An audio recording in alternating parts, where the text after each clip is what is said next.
Rais wa Tanzania Samia Suluhu Hassan ametangaza baraza jipya la mawaziri likiwa na jumla ya wizara 27, mbili mpya ikiwemo ya ofisi ya Rais, maendeleo ya vijana. Rais Samia ametangaza baraza hilo leo Jumatatu Novemba 17 mwaka huu 2025 katika mkutano wake na waandishi wa habari uliofanyika Ikulu Chamwino jijini Dodoma, na wataapishwa Jumanne hii. Amesema ameona umuhimu wa vijana kuwa na wizara kamili itakayokuwa chini ya ofisi ya Rais. Kutokana na hilo, amesema amefanya marekebisho kidogo na kuunda wizara ya nchi, ofisi ya waziri mkuu, kazi, ajira na mahusiano. Amesema atakayeshika nafasi hiyo atakuwa na kazi ya kufanya mazungumzo na makundi mbalimbali kuhakikisha mahusiano mazuri. Aidha, marekebisho mengine yameshuhudiwa katika wizara ya nchi ya ofisi ya Rais, tawala za mikoa na serikali za mitaa TAMISEMI, na sasa imehamishiwa ofisi ya waziri mkuu. Na wafuatao ni mawaziri na manaibu waziri. Mbunge wa Chalinze Ridhiwani Kikwete amesalia katika wadhifa aliyokuwa nao kabla ya waziri wa nchi ofisi ya Rais, management ya utumishi wa umma na utawala bora, huku naibu wake ni Regina Kwarei. Kama ilivyokuwa kwa Kikwete, Profesa Kitila Mkumbo naye amesalia katika wizara ya nchi ofisi ya Rais, mipango na uwekezaji, huku naibu wake akiwa ni Pius Chaya. Mwingine aliyesalia katika wizara aliyoiongoza kabla ni Hamadi Masauni akiwa waziri wa nchi ofisi ya makamu Rais, muungano na mazingira, na naibu wake ni Daktari Festo Dugange. Vivyo hivyo kwa wizara ya nchi ofisi ya waziri mkuu, sera, bunge, uratibu na wenye ulemavu, mbunge wa Isimani William Lukuvi anasalia katika nafasi hiyo na naibu wake ni Umi Nderiananga. Balozi Mahamudu Thabiti Kombo naye ameendelea kushika wadhifa wake katika wizara ya mambo ya nje na ushirikiano wa Afrika Mashariki, na naibu mawaziri wake ni Daktari Ngwaru Magembe na James Ole Media. Mabadiliko pia hayajashuhudiwa katika wizara ya maji. Juma Aweso ameendelea na wadhifa wake na naibu wake ni Kundo Matthew.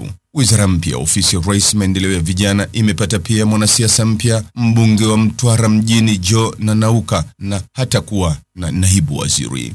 Kwa upande wa wizara ya nchi ofisi ya waziri mkuu, kazi, ajira na mahusiano, Deusi Sangu na naibu wake ni Rahima Rayadhi Kisuo. Katika wizara ya nchi ofisi ya waziri mkuu, tawala za mikoa na serikali za mitaa, Profesa Riziki Shemdoe ndiye aliyepewa wadhifa huo na naibu wake ni Reuben Kagirwa. Kwa upande wa elimu na afya ni Daktari Jafari Rajabu Seifu.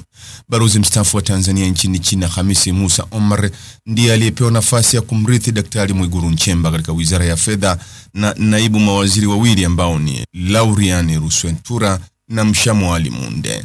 Waziri wa mambo ya ndani ni George Simba Chawene na naibu wake ni Dennis Londo, huku wizara ya kilimo ikishikwa na Daniel Chongolo na naibu wake ni David Silinde. Kwa upande wa wizara ya ulinzi na jeshi la kujenga taifa, waziri wake ni Rimo Nyansaho, huku wizara ya ujenzi ikiendelea kuongozwa na Abdalla Ulega na naibu wake ni Geoffrey Kasekenya. Profesa Makame Mbarawa ataendelea kuwa waziri wa uchukuzi na naibu wake ni David Kihenzile, huku wizara ya viwanda na biashara itaongozwa na Judith Kapinga na naibu wake ni Patrobas Katambi. Waziri wa mawasiliano na teknolojia ya habari ni Angela Kairuki na naibu wake ni Sweetbet Mkama, na waziri wa maendeleo ya jamii, jinsia, wanawake na makundi maalum ni Daktari Dorothy Gwajima na naibu wake ni Mary Priska Mahundi. Waziri wa afya ni Mohamed Mchengerwa na naibu wake ni Daktari Florence Samizi, huku waziri wa elimu, sayansi na teknolojia ni Profesa Adolf Mkenda na naibu wake ni Wanu Hafidhi Amere. Waziri wa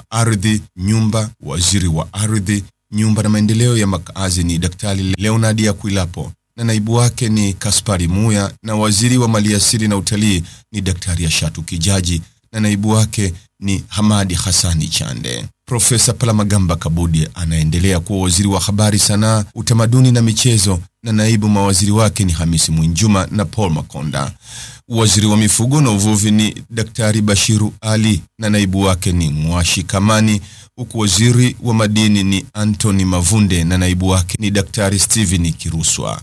Waziri wa nishati ni Deogratias Ndejembi, naibu wake ni Salome Makamba, na waziri wa katiba na sheria ni Juma Homera na naibu wake ni Zainabu Katimba. Wote wataapishwa kesho asubuhi kama taarifa itakavyotolewa na Katibu Mkuu Kiongozi Moses Kusiluka amesema. Mtazamaji, ni yapi maoni yako kuhusiana na taarifa hii? Andika maoni yako katika sehemu ya ujumbe hapo chini. Like na subscribe pia ili uwe wa kwanza kupata habari wa chungu tele. Hii ni Focus News. Jina langu ni Deo Kaji Makomba.